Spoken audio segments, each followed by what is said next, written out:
Sorry, I hit the wrong button starting out there. This week on the podcast is Justice Boys. Poor Indy Falco got sick. We talk Weird West, a little weird indie horror game called Under, and some news about PS Plus. All of that and more in this week's episode of the podcast.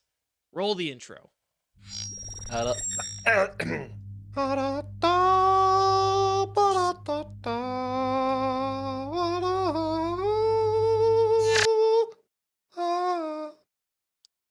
You okay there, buddy?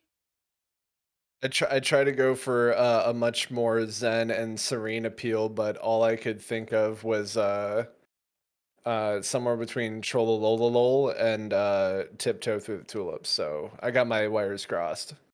Yeah, that's fine because my wires have been nothing but crossed like all day. So I feel you. Hello and welcome to Next to Nothing, a podcast for gamers on a budget. I'm your host, Danny K. With me, as always, the wonderful, the beautiful, the Mr. Green Elite Green. How are you doing today? Splendiferous, fantastic, great, stunning, gorgeous, all things that are good. That's a lot of adjectives. Yeah, I tried. I mean, it's been a Tuesday. Yeah, It's been a podcast day. Just vibing and thriving. How are you, Danny? I'm okay. I've been like incredibly tired and just feeling a little out of sorts. Like nothing's physically wrong, just feeling off. Feeling off. We're also joined by the Spooky and the Ukali, the Mendachi. Mendachi, how are you today? Oh, a little spookily, a little ookily is a little bit in between. Since I'm talking about Weird West, I guess I gotta be a little bit more spookily. We're all gonna die drowning in dust. But yeah, other than that, this is fine. We're good. Damn. You're just gonna like take us right into the Weird West right now, but we haven't even done the question of the week yet. Right? Yeah. Which, guys, thanks for watching and listening to the show. If you miss any part of the show, you can find us on YouTube, Spotify, Apple Podcasts, Google Podcasts, and everywhere podcasts are found. If you want to join us live, you can do that on every Tuesday at on Twitch every Tuesday at 7 p.m. CT. Do you guys see what I mean? Just feeling like out of sorts. Like I'm lagging behind my own brain. Anyways, if you guys want to be a part of the show, you can answer the question of the week. This week, we're asking you, when have you accidentally let something slip? Right? So, did you guys see this story about Norman Reedus in an interview accidentally letting slip that Death Stranding 2 is a thing? Did you Oh guys? yes. Yeah. So Oh Norman, yeah. so Norman Reedus was doing an interview, guys, and he said something. Well, yeah, we just started doing the mocap for Death Stranding 2. Just kind of nonchalantly, accidentally let it slip, and Kojima apparently wasn't super happy because he put out a nice menacing tweet. So I am curious, when have you accidentally let something slip? Green, do you have a story? One that I can't think offhand. Like, no, I don't really think I've had anything. If someone tells me to keep something quiet, I'm pretty good about keeping it quiet. So Oh shit. yeah, no, I don't think so. I don't think. He keeping them secrets close to the chest. Yeah. I've got a funny story about a previous co-host. Oh. Yes, if anyone remembers back to when Ren left the show and we brought Revsven and Mr. Greenlee on, Ren accidentally let slip that Mr. Greenlee and Revsven were going to be the new co-host of the show before I could officially say it. I do have a story, but that I can personally share. But Mendachi, how about you? Oh man. So many. This is a loose tongue, and I'm a loose cannon. Uh though not as bad as former President George Bush earlier this week. That was a terrible gaffe, dude.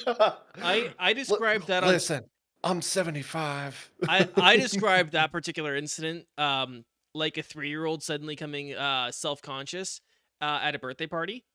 Like all of a sudden they're conscious. That's like like he recognizes himself as a human being who has done terrible things. Anyways, Mendachi, what is your moment that you've accidentally let slip? My, mine are not. I'm gonna just stay my hand. Mostly they're in line with D&D. Things like saying, so you notice that the person in front of you, their hands are bloody, likely from the murder they've just committed. And they're like, they just what? And I'm like, the berries that they've crushed with their bare hands to make jam for their family. they Just like they murdered the berries, huh? yeah, it's like akin to that. Like I'm my brain operating on step 1 but also step 11 at the Hmm. same exact time, and just yeah, getting my wires crossed, just being a no good pony dog boy, whatever the hell you want to call me. It just yeah. All the time. This boy's got gaffs. Gotcha. The one that I am able to share was when my dear friend Urban Decay was getting married. They decided that they were going to do a surprise wedding, and I wasn't supposed to tell anybody. And I kind of just had a terrible poker face because his dad asked me point blank when we were in private, and my face let it slip. So yes, I accidentally revealed the surprise that was supposed to be that his son was getting married that weekend, which uh, thankfully didn't actually impact anything. But That's a yeah, big one. yeah, it's a big one. Um, yeah. So guys, let us know in the comments or on Spotify, or tweet at us. Screen. What's the official Twitter again? At next to nothing PC. Yeah, so you guys can let us know a time that you accidentally let something slip. Other than that, guys, let's get right into it. Is this Mendachi? Is this fair to call a first impression? I would say as much. It's like an extended first impression. I've got about five-ish hours into Weird West. So and I'm gonna kind of get to like how much my word should be worth in this. I do have quite a bit to say. I was able to compile a lot of thoughts in that time. But yeah, if we're all ready, I'd like to jump right into it and hopefully land on my feet without breaking my legs. Let's do it. All right. So, first off, I want to say that I want so badly to love this game. But for me, it equals less than the sum of its parts. It is old gods cosmic horror, folk tales, old whispers around a campfire, scavenging. It's an immersive sim, and it has bullet time gunplay tactics. It's also a fucking pain in the ass to play, which ends up being why I've only put about 5 hours into the game so far. That being said, I'm not holding my review to some nth degree. The game is fairly large and has tons of explorable land and side quests to trifle with. It uses twin stick shooting, but you only aim while holding another button. And if you want to use a special ability, hold another button and then press another button. You got that down? Good. Yeah, that's one finger on a trigger, one on a bumper, one aiming with a stick, one likely moving your character so you don't get murked, and another button activating your special move.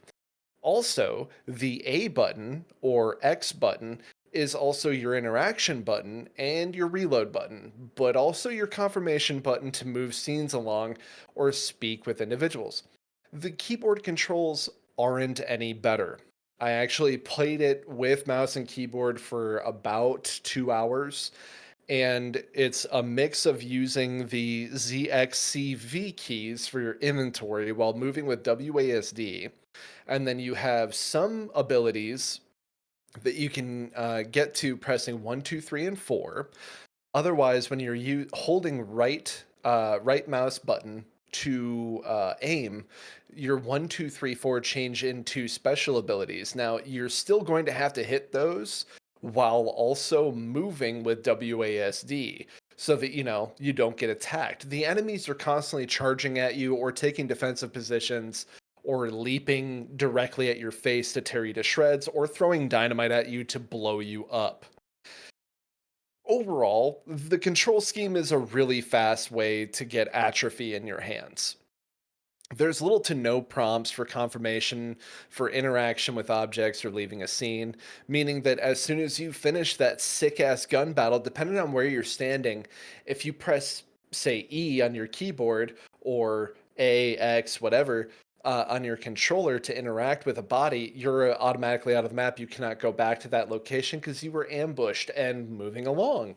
So all of the loot that you may or may not have had from that interaction or instance in which enemies attacked you is gone forever. The inventory, however, it might actually be okay that you didn't get those items because the inventory is atrocious to look at. It's filled with junk items that you hold on to before going to a merchant to sell. Guns of lower rarity can be picked up all over the place, but are virtually useless and instead require a prompt to break them down to turn them into bullets. Your inventory is essentially filled with chores, and there's no separate screen to separate your equipped goods or your for sale items. Same thing with the foodstuffs. You can skin any animal you come across, and their items just sit there until you find a campfire to light or access a camp on the map screen. Upon cooking them, however, they're immediately consumed and they can't be left in your inventory for later healing. So, this makes them virtually useless, as most times when you find a campsite, you can just sleep to pass the time and get basically a full heal. The only benefit it has over camping is that it doesn't pass time.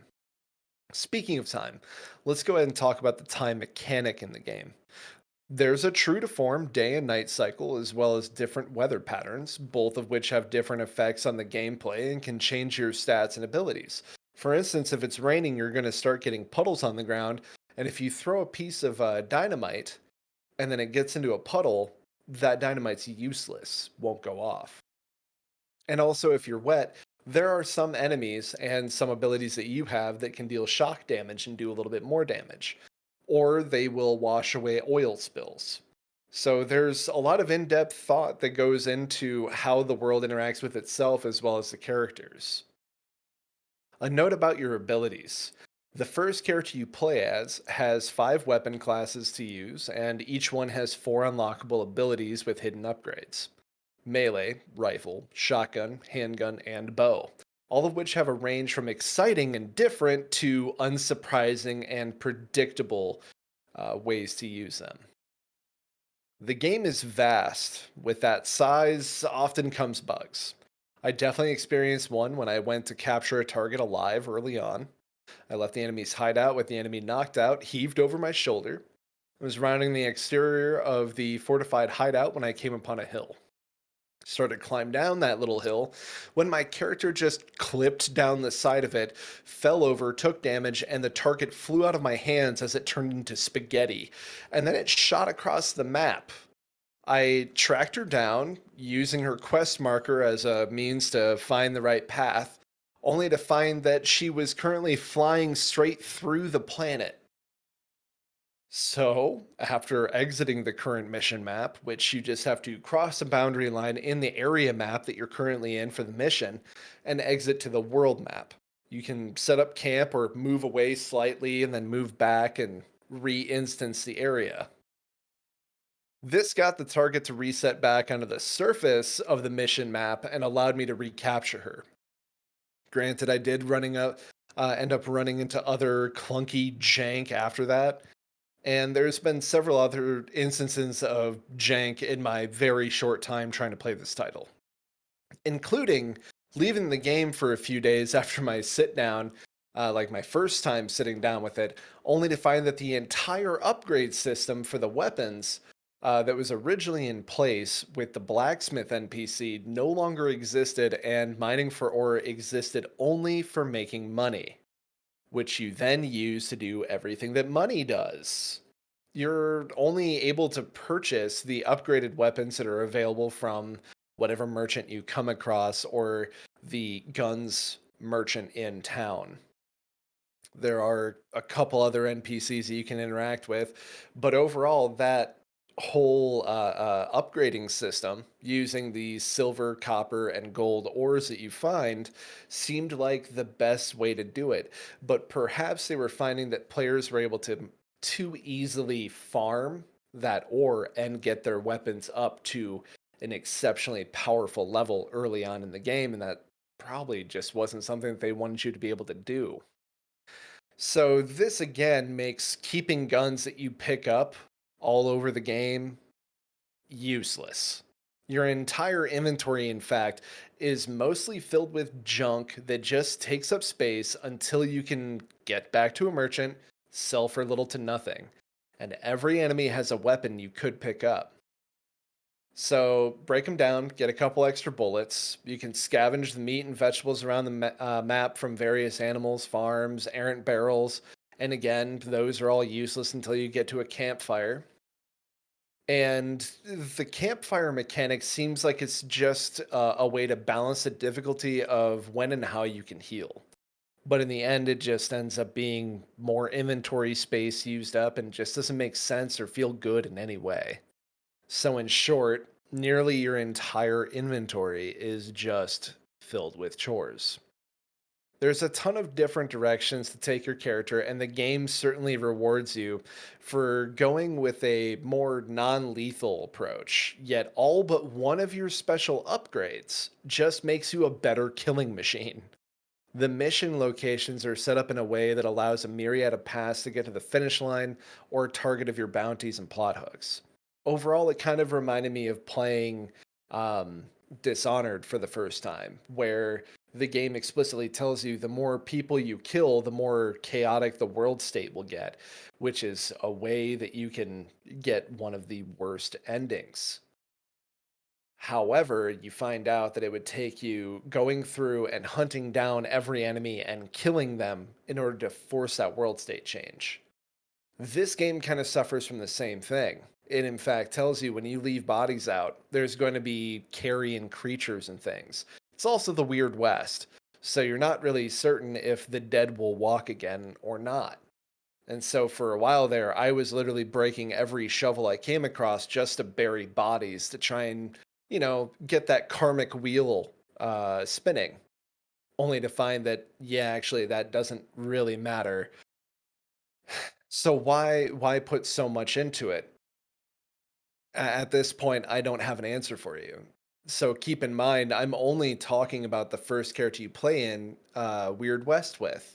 There's two moves that she has that are non lethal. There is a kick, which does a bit of damage and it staggers the enemy.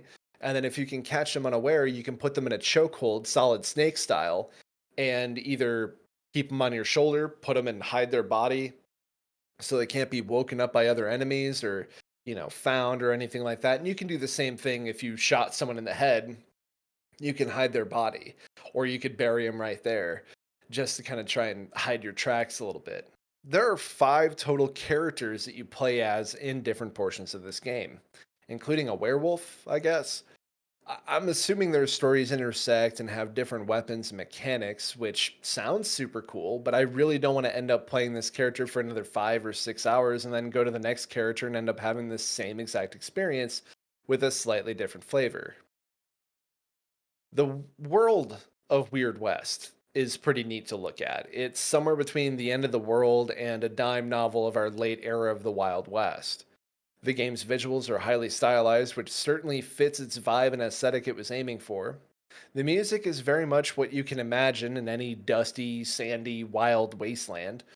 An errant guitar strum, a climbing bridge, and an overall eerie dwindling of music at times. However, sometimes this music offsets certain moods that some locations certainly command, like having the same wandering guitar tune playing in an empty canyon before reaching an enemy territory, showing up in town or in a lost underground church filled with cultists. Certainly feels like there should be maybe a different vibe that the music brings to you, but it all kind of blends together. Though there is a different kind of combat tune, which will most times progress even after combat, which kind of feels, again, weird and it kind of messes with the pacing. Along with sound and visuals, the writing is very fun, cheesy, and familiar. This can be a little tired at times, but could have been elevated by some voice acting, of which there isn't any other than the game's narrator that comes in at times you wouldn't expect and is usually silent to the point at which you forget that they even exist. He speaks to you as a viewer and of the main character as if they're a character in a movie or show from a bygone era. Overall, I think I've bounced off this game. If I do end up going back to it, I think I'm going to just go guns blasting and not care about my choices or how they affect the world around me. And I'm not entirely certain what that kind of experience will measure out to be like, but I'm sure the story at least will keep me intrigued. Dealing with the controls are certainly the biggest hurdle. The second being some of the tired, samey elements we've all played through at least 3 or 4 times by different studios or iterations. New Vegas, Borderlands, Red Dead, Wasteland, Gun, to name a few. But if you haven't been assuaged by my review, you'll likely have a really great and memorable time. I'd recommend this to Western themed completionists, people who are die-hard cosmic horror fans, or immersive sim completionists.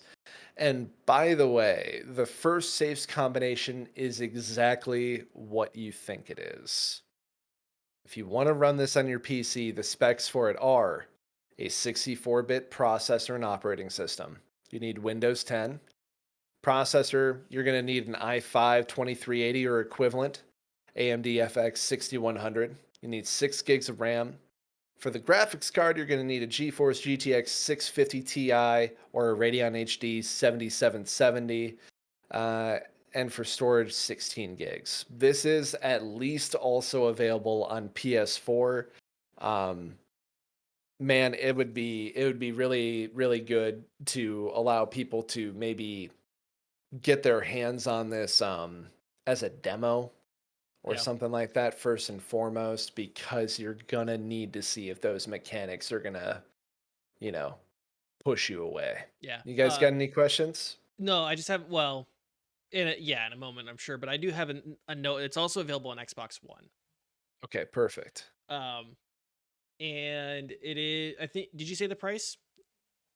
No, I did not actually. So yeah, some pricing information is that it is available right now for $40 American on Steam. Steam DB has listed it. The lowest price is it's been 25% off, and that was May 5th, 2022. So at the beginning of the month, where they did take it down, probably for a Devolver sale. Yep, Um, that makes sense. And it did come out like towards the end of March this year. yeah, yeah. So my big thing is it seems like this is a game that where where would you like if you were to give it a like percentage rating, like where would you stick Mhm. it? That's really hard. Obviously, like for me, the biggest thing is like Brent, for one, who is also just like a lifelong hobbyist of video games and plays everything on a mouse and keyboard. He also said that it was just fucking rough to try and play it, and has also bounced off of it. As far as everything that it's got, again, I just feel like it's lesser than the sum of its parts. I would probably put it somewhere around a 6 or so. It's playable. Um, there's everything there that you need to have a cohesive story. There's nothing wrong with the writing. The graphics and audio are fine, like overall it's like it should be fucking rad. It's upsetting that I don't love it. Yeah. So Um, just to be yeah. clear, 6 out of 10. I would probably put it around there, yeah, because it has everything it needs to be a great game, and there's no reason it shouldn't be, but for some reason, the spark's not sparking, man. Hmm. Interesting. That.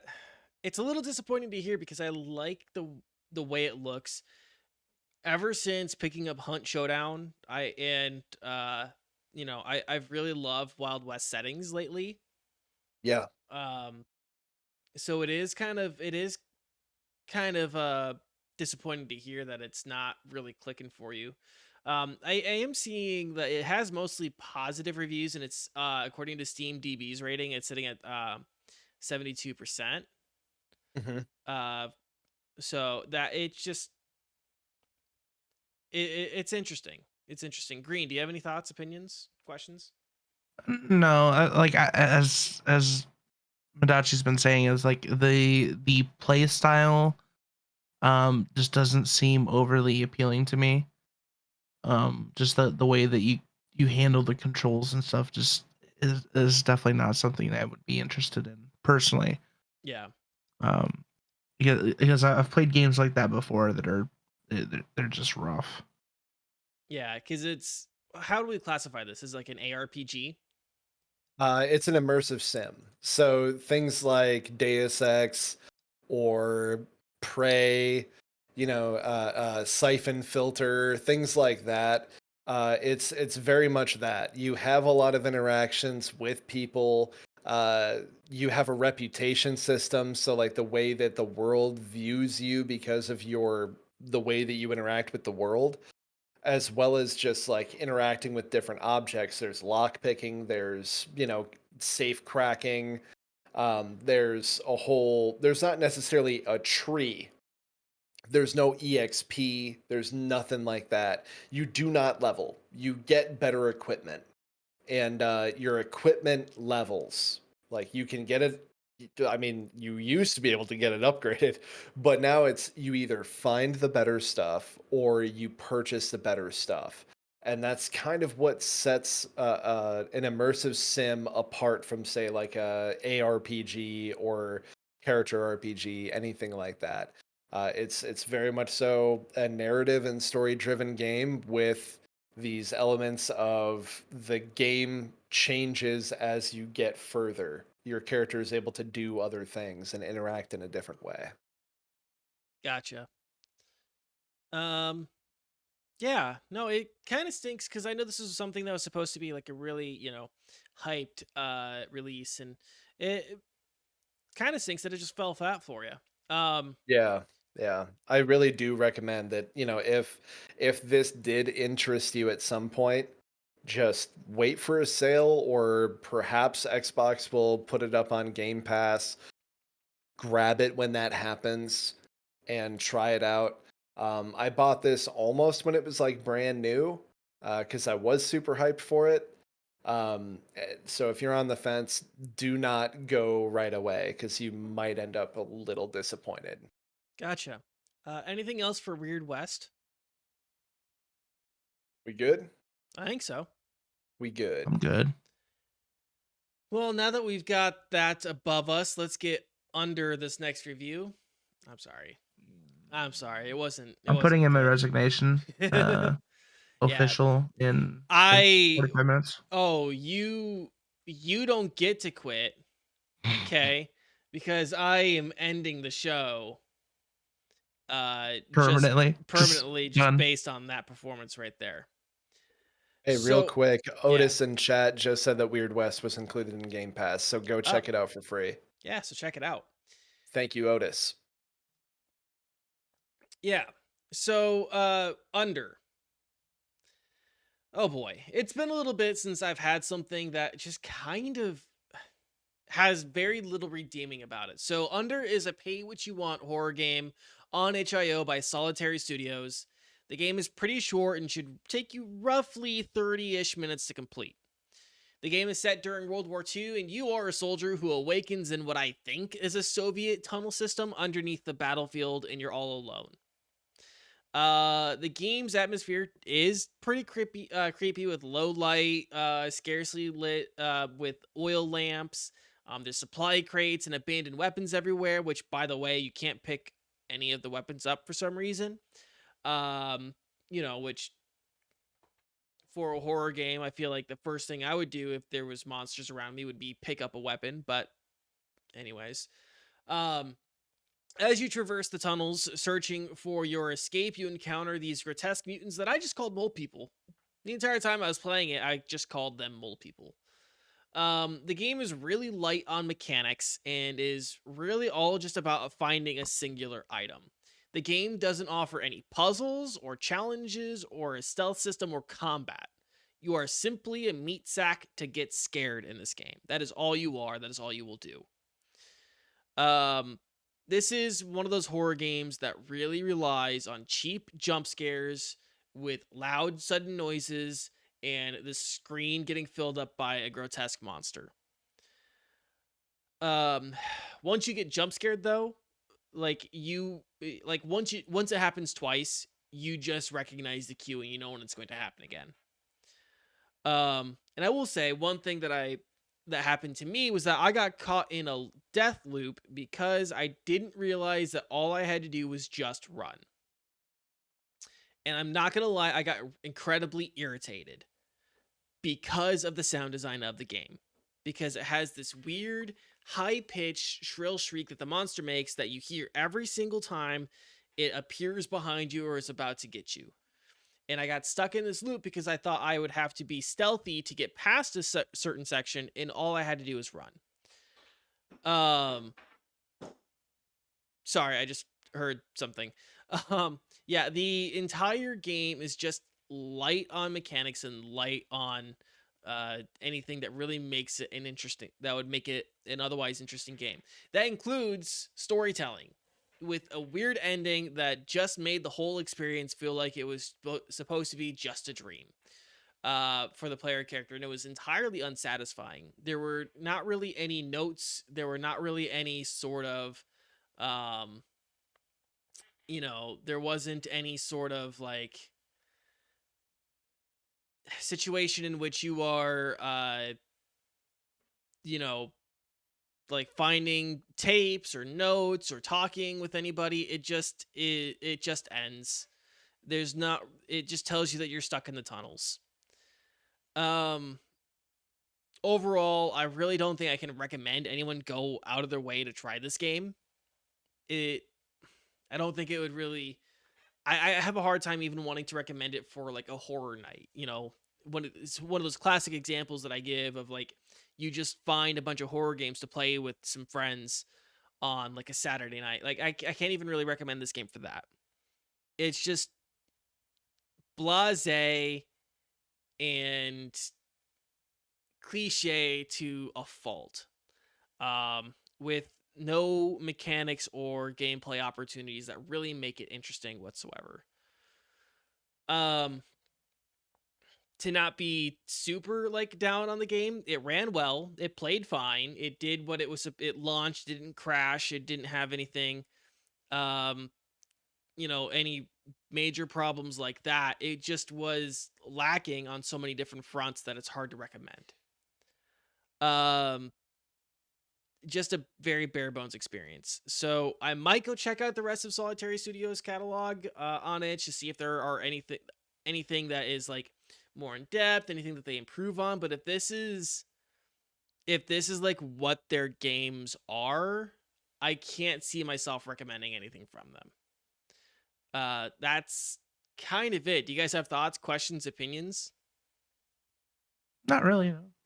Kinda, You know, yeah, you go.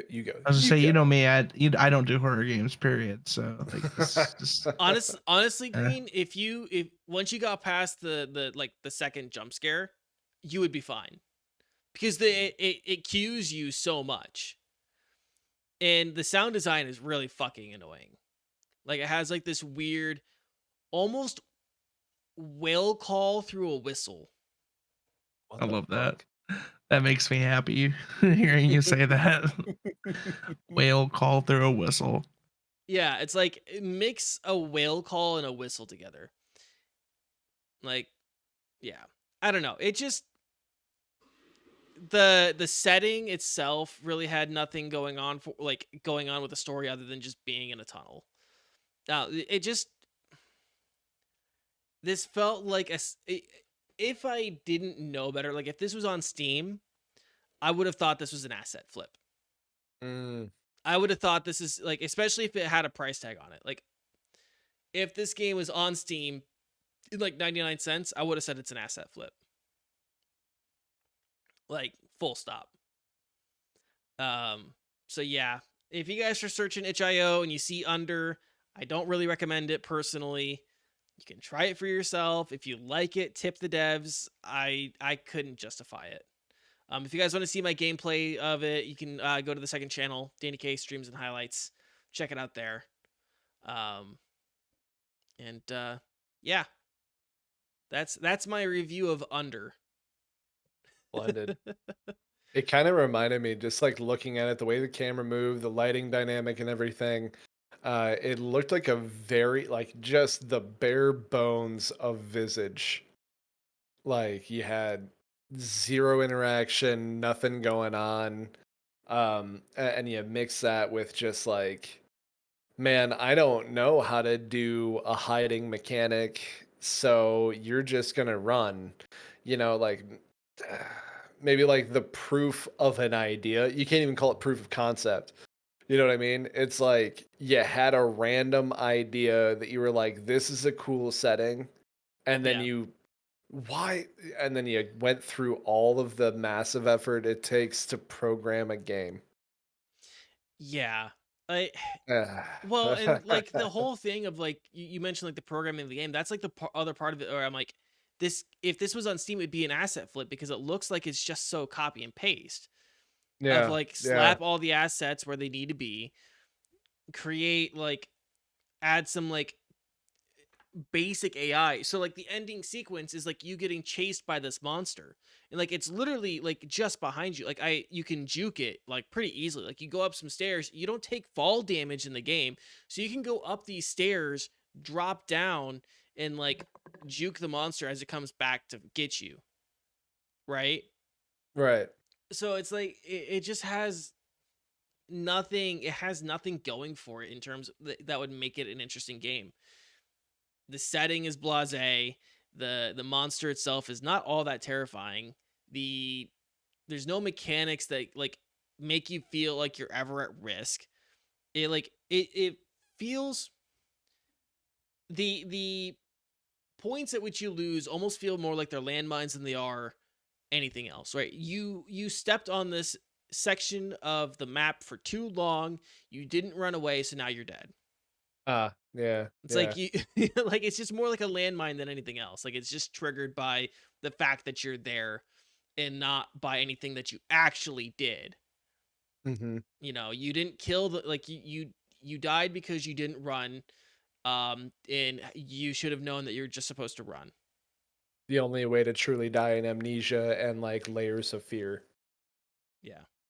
Monster goes upstairs. Yeah. Um Perfect. so yeah, it just I don't know. It was one of those very disappointing like it could have been something and it just wasn't. Yeah. Man, we um both got hosed today. oh dude, I've got and here's the thing, it's like when it comes to these HIO like horror games, like they sit on two spectrums. Like Yeah. there's the ones that are just like if they were on Steam, you would think they're just asset flips. And then you have the other ones that are like, hey, these are like really inventive like storytelling. Like one that I'm gonna work on my review of is called Security Booth. That was legitimately pretty creepy, and actually provided like, ooh, there's like some like mystery here. I had no desire to learn more about the tunnel, and the story that was told in this game is like, oh, it was just a dream. You wake up and it's like you're back on the battlefield. Okay. Right. There's Yeah. there's nothing else to like.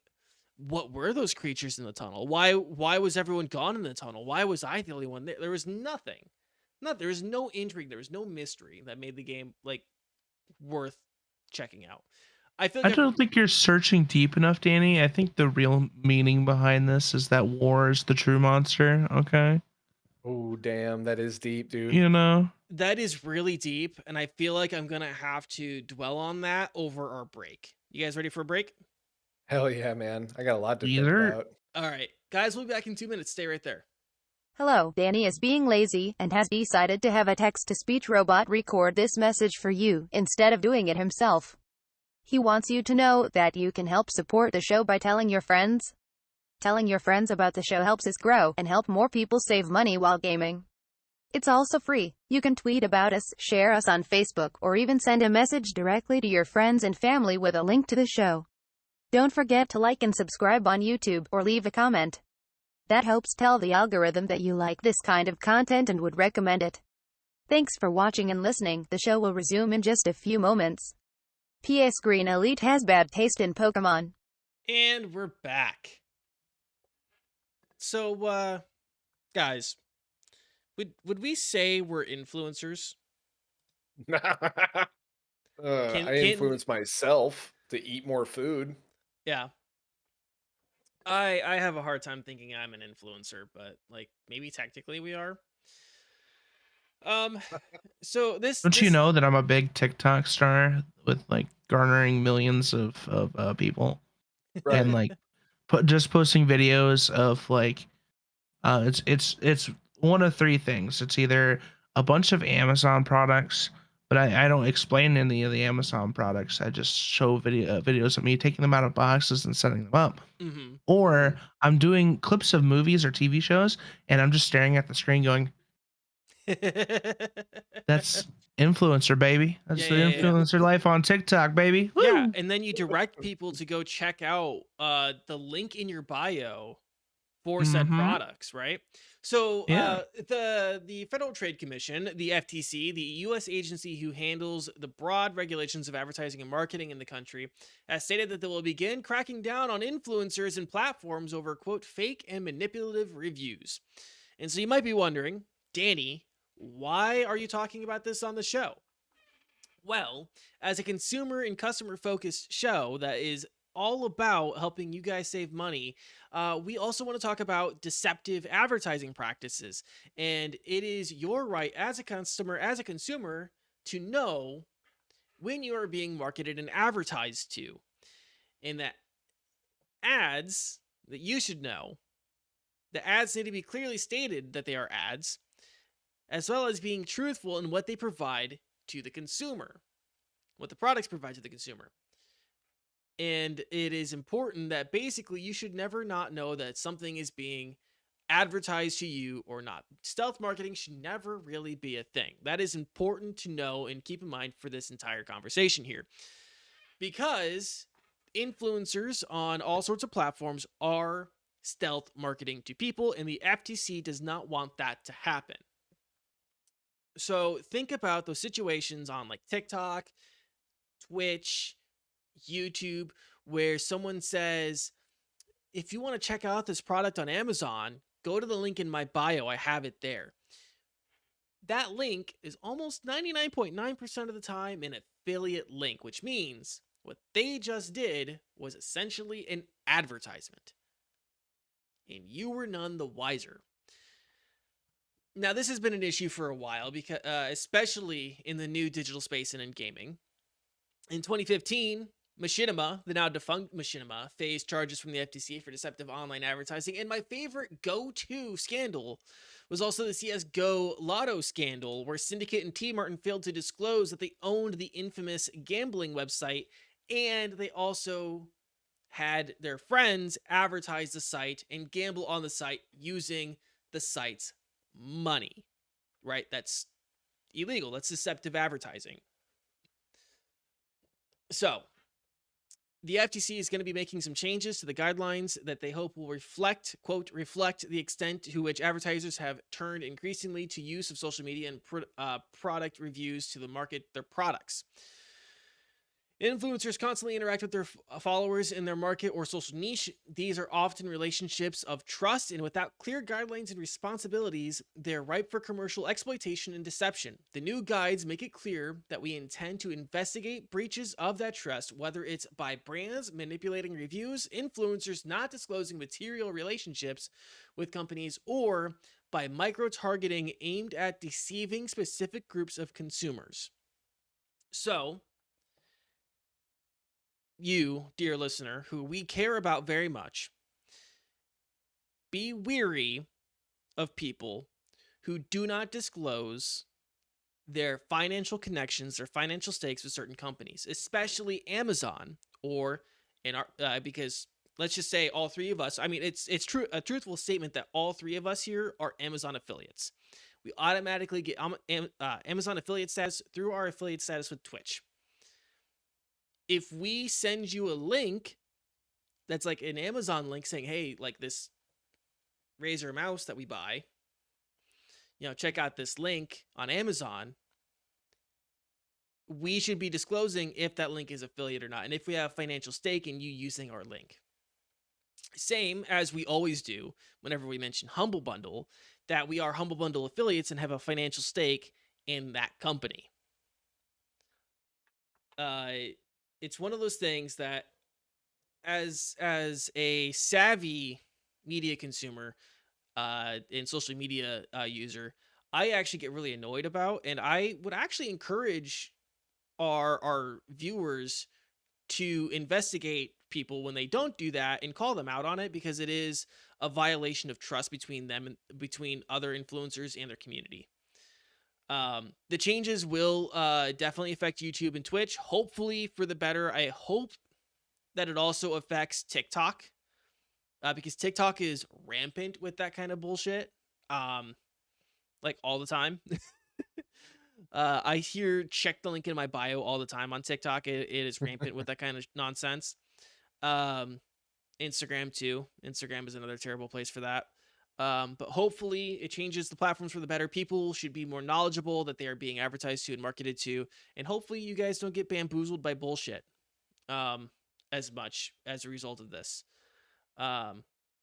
Yeah, definitely. If you feel like you're being marketed to, you probably are. Do your research, investigate like a link. You can usually figure out if something is an affiliate link. So do a slight investigation, and if someone isn't disclosing the fact that they are financially tied to something, call them out on it.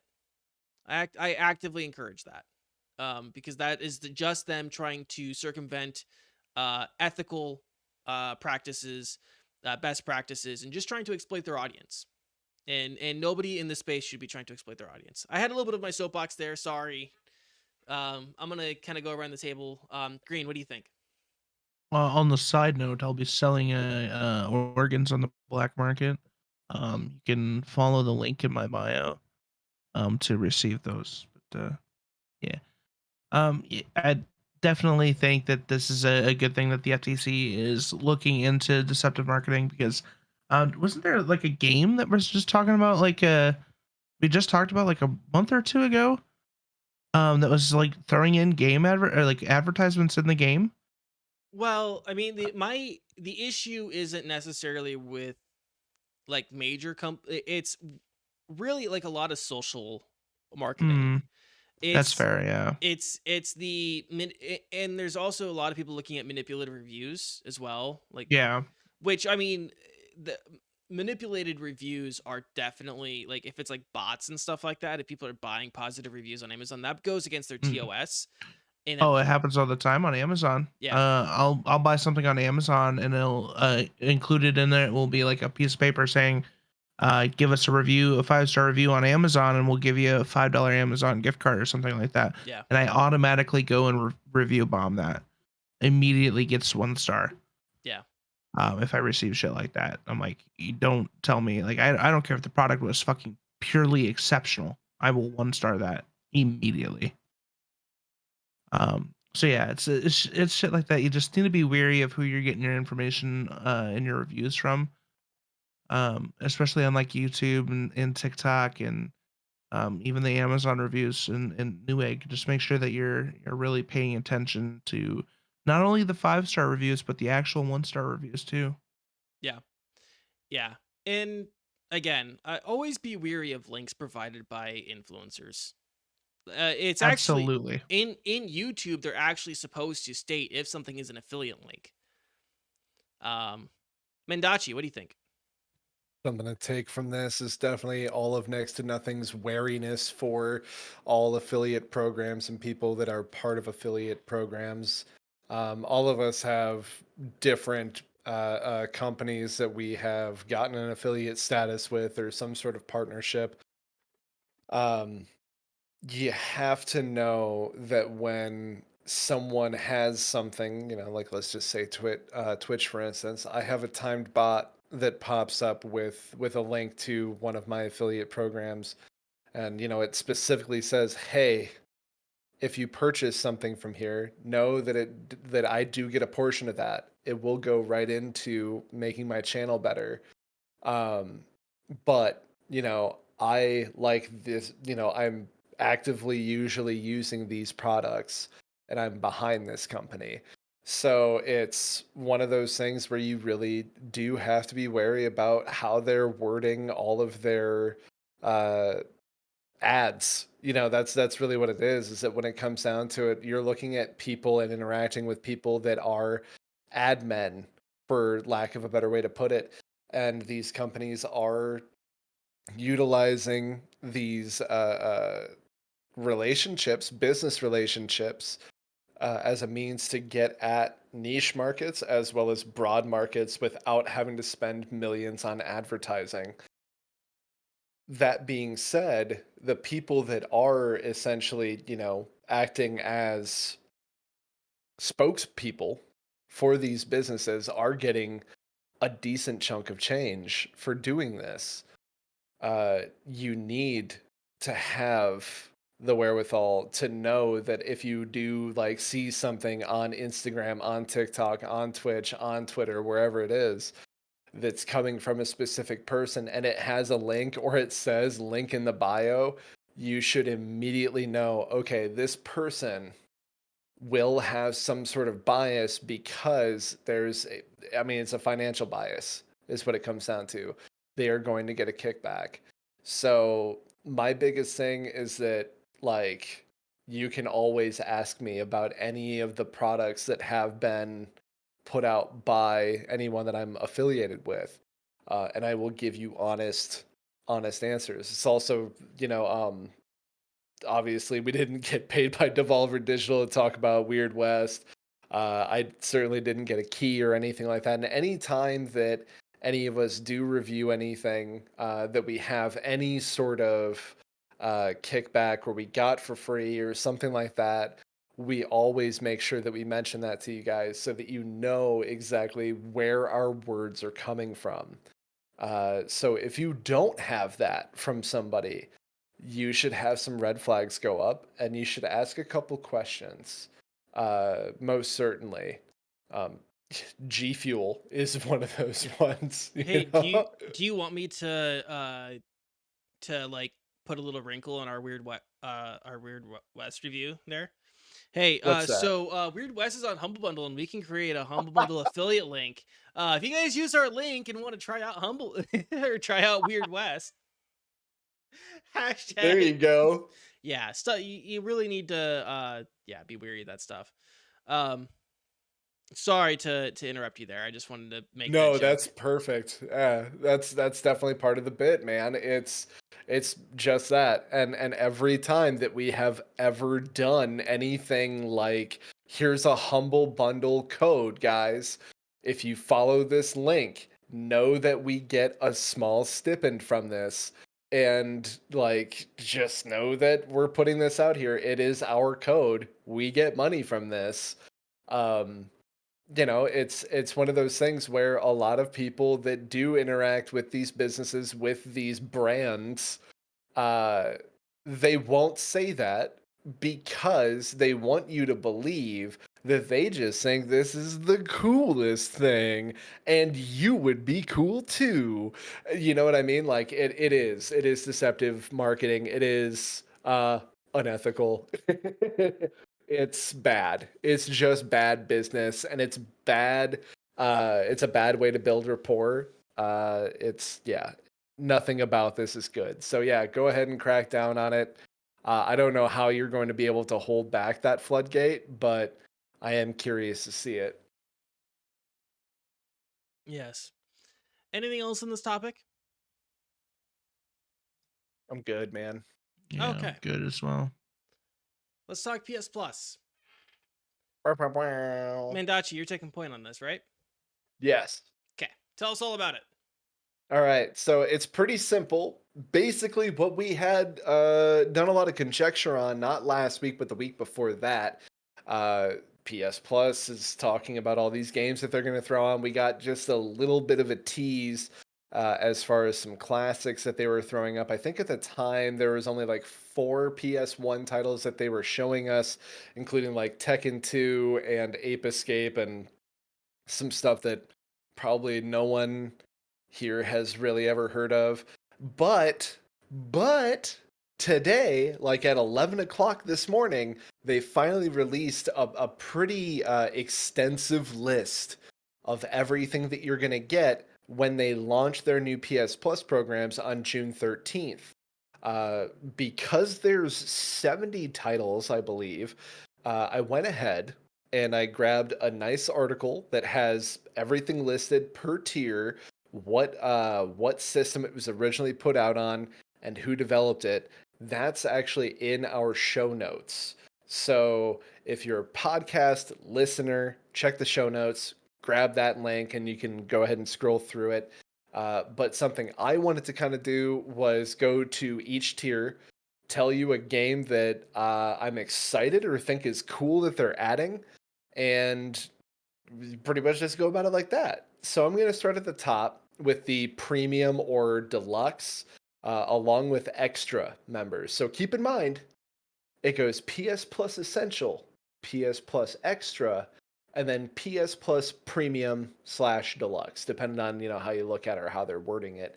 So you have to be second or third tier to access these games. So something that I think is kind of neat that they're throwing on there would be, let's see here. I'm gonna go basic bitch. From Software's PS4 title, Bloodborne. Isn't that exciting? I think it is. You should play that game if you haven't yet. Runner-up would be Ashen by Annapurna Interactive. You guys should probably check that out. It's pretty neat. The premium and deluxe subscribers can get access to the classic library, which I named off a couple earlier. I think it's pretty sick that they threw up like Jax 2, 3, and no one asked for Jack X Combat Racing, but it's there. Jack 2 is kind of one of the best games there, TBH. So Premium also offers PlayStation 3 titles via streaming like PS Now service had. Probably the coolest thing that I think that might be on here is, I mean, I love the Devil May Cry series, so the HD collection is usually on sale, but you can have access to that for free, as well as Ashura's Wrath.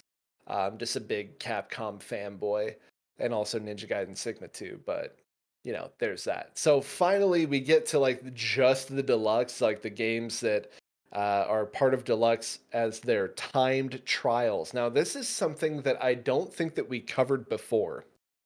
I did not realize that in order to get access to those timed trials of games, this might be completely separate from the necessity of having a demo go with your game. But premium deluxe plans have access to timed trials of newer games so that you can try them out on your PS4 or PS5 before you buy. And of course, what do you think is on there? PS5 only, timed trial of Cyberpunk 2077. So you can finally see, is it safe yet, or will I still get radiation poisoning? So let's go over to Green. You got that list in front of you. You got anything that you thought Yes. was exciting from each of these tiers? I think I really wanted to play the Spider-Man Miles Morales game. Oh yeah. I don't think that's like necessarily equates to me plugging in my PlayStation 4 and paying for the premium. Right. Um, None of the old games really pique my interest, except for maybe like Siphon Filter, So maybe. good. Mm. Um, You're telling me you gotta you get don't the want Bulletstorm full clip edition? no, not really. Gotta get that Lego Harry Potter collection, man. Hell yeah. The one thing I did want to mention though, I still think that time trial thing is pretty whack. Mm-hmm.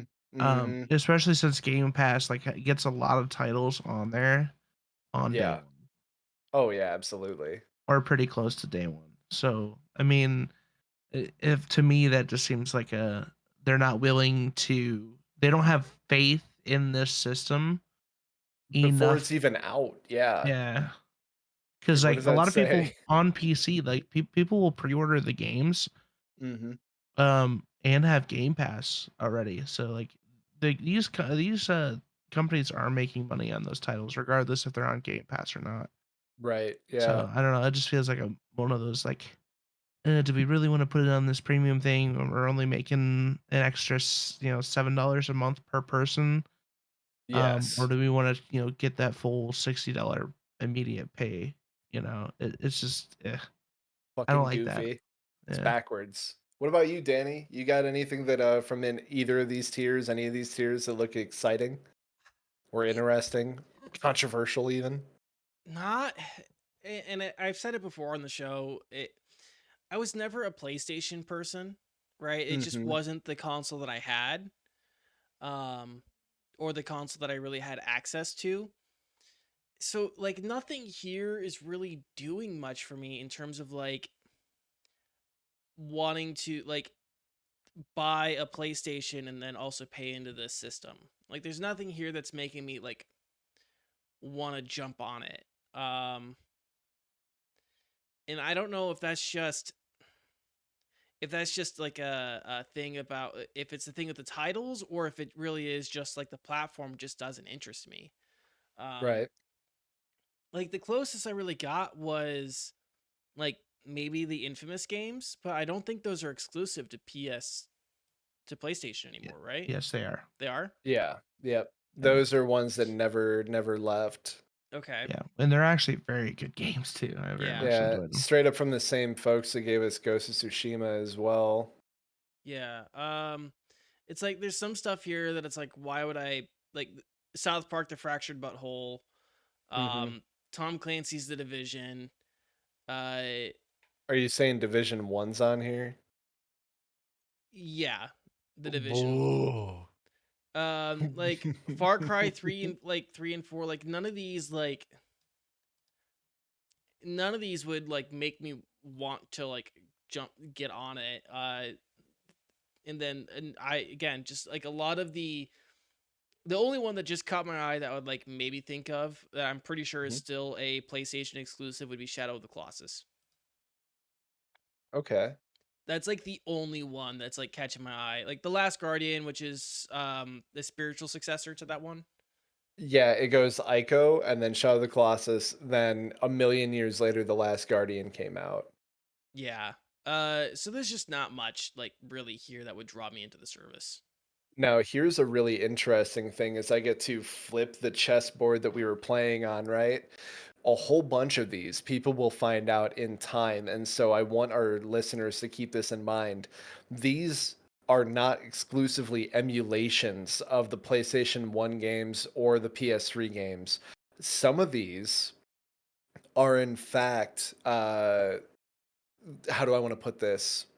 Like Sony Interactive Entertainment's like port, and ports do not run as well as emulated titles.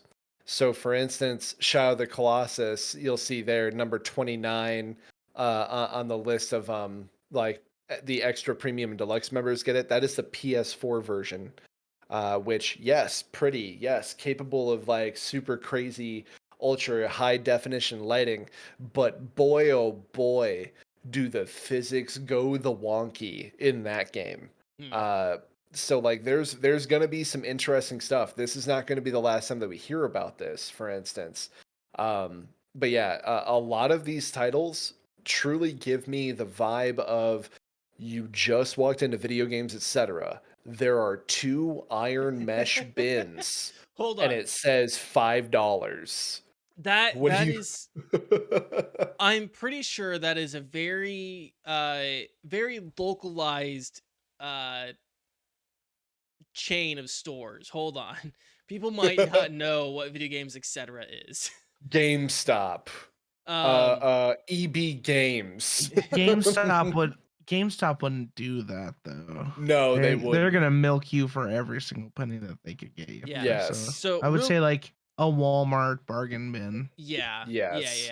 Video Games Etc. Is a local chain. At least I'm pretty sure local. I'm trying to find their locations for like local to Iowa. There's their Okay. locations. There we go. We keep it home. I Yeah. also Yeah. I'm putting a bingo marker on my card because god damn it, Assassin's Creed Valhalla made it here. I did say Assassin's Creed 3 or the Ezio trilogy would be added on here. So they did up the game a little bit to throw Valhalla on here, but I'm still taking it because I'm a petty bitch. Yeah. Yeah. But yeah, there's woof, man. And Yo, Red Dead Redemption Undead Nightmare.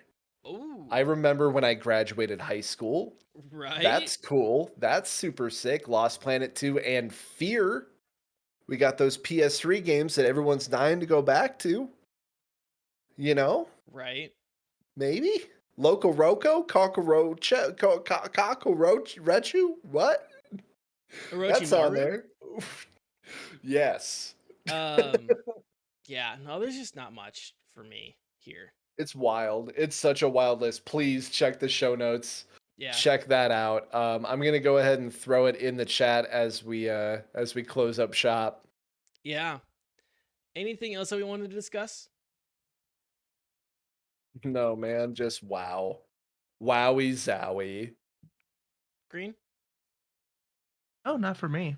Okay. I would like to see this become like a PC thing too in the future, hopefully. Because I Yeah. would love to play like Infamous or the Spider-Man games on my PC. Without having to be forced to play buy a PS5. Because it's not gonna happen.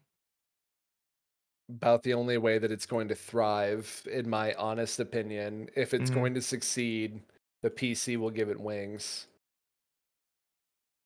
Yeah. Okay, well, let's wrap up the show then. Green, what's coming up on your channel? Well, I've gotten a few buddies playing Star Citizen. Because those of you who do not know, it is an Invictus week, which means that it's free fly week for Star Citizen. So if you want to try Star Citizen, now is the time. You have until May 31st. So exactly 7 days from when I'm speaking right now on May 24th. So make sure that you, if you want to play Star Citizen, check it out because it is a lot of fun once you learn how to play it and you look past the bugs. It's a great time. But yeah, probably some Star Citizen and Hunt Showdown for the majority of the week. I will be running the 3D printer nonstop because I have a few things I want to get done for a few people. Other than that, you can catch me at twitch.tv/Mr. Green Elite and on TikTok, Instagram, Facebook, YouTube, all that fancy stuff as Mr. Green Elite. I love you all. Appreciate you. Mendachi, what do you got going on? Hey, everybody. I'm the guy who's been bitching over here in this corner the whole episode. Hopefully, less of that this week. On Thursday, I plan on doing some podcasts for two people work with good friend Brent and co-host of Podcast for Two People. We've got a really wild one in the pipe for you. So I'm pretty excited to bring that to you guys. That'll probably hit the feed next week. And that's on literally anywhere that you can get a podcast. Right next to nothing. You know, you should probably listen to like that one and then maybe podcast for two people like right after that. Anyway, Friday, man. That's going to be rough. I'm kind of scrounging. I was really hoping that I was going to enjoy my time more with Weird West. So, I don't know. We'll have to see. That's tentative. But on Saturday is always Hunter Day. So, it's going to be more Monster Hunter Rise with the homies. That's Vic and Brent. We always have a community slot open. I started using the Sword and Shield, getting practice in there for Sunbreak on June 30th. Which I'll be playing that literally day of release, so you should come and join us. Actually, you know what? I just figured out what I'm going to play on Friday. I'm going to play Hunt Showdown. Because I finally booted it up. These two cracked my head open and got me to play. So maybe I can get it on a few hunts with you two. Do it. There we go. Excellent. coming up on my channel, I actually have to go back and look at my schedule that I posted. Um, I'm pretty sure, yeah, I have Saturday and Sunday at noon. Saturday will be Hunt Showdown. Sunday will be Yu-Gi-Oh! Master Duel because we haven't gone back to it in a while. And I know there are certain people who want to play. So that's what I got going on. You guys can find me on YouTube at Danny K, streams and highlights. You can also find me on Twitter at Danny K, DANIECAE. Check out my some of my gameplay of like the indie games and stuff like that. I also plan on doing some. I've gotten a few really horrible failures in Hunt Showdown lately, so I'm gonna put out a Hunt fail compilation pretty shortly, I think.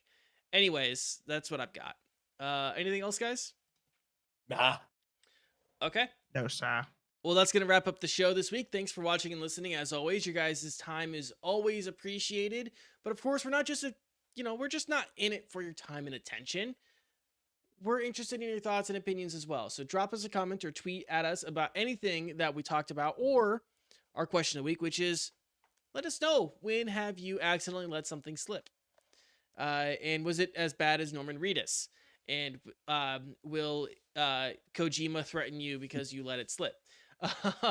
If you missed any part of the show or want to take us on the go, you can find us on YouTube, Spotify, Apple Podcasts, Google Podcasts, and everywhere podcasts are found. If you want to join us live, you can find us on Twitch every Tuesday at 7 p.m. Central Time. If you like what we do, drop a like and subscribe and ring that bell. That really does help us out a ton. Don't forget to check out our I'm sorry, no, we don't have a sponsor this week. I have to remove that. I almost gave the sponsor a previous sponsor free promo. But if you guys want to help support us, the best way to do that is by telling your friends. Guys, until next week, stay safe, stay healthy, keep fighting the good fights, and we'll talk to you again next week. Goodbye. So actually, hey guys, we're still here. We kind of fucked up. Mendachi mentioned something here. Green, we have a giveaway, right? Yeah, we do, and we're gonna have another one. We're gonna have another one this week too. You wanna know why? Because fuck it, why not? Yeah. Yeah, the episodes have been going gangbusters. If you guys keep the episodes going gangbusters like that for a while, we're gonna continue doing giveaways. So yeah, tell your friends because it gets you guys free shit. Figure out how to join the giveaway on Twitter at NTNPod on Twitter. Guys, This one's an interesting one. The winner is Giuseppe Malelli. Congratulations. How's Italian? Yeah, Giuseppe. from Bari, Italy. Ooh. Hey, what do you know? What do you know? So yeah, guys, if you want to figure out how, or if you want to learn how to get entered, check us out on Twitter. Until next week, stay safe, stay healthy, keep fighting the good fights. Bye. Bye.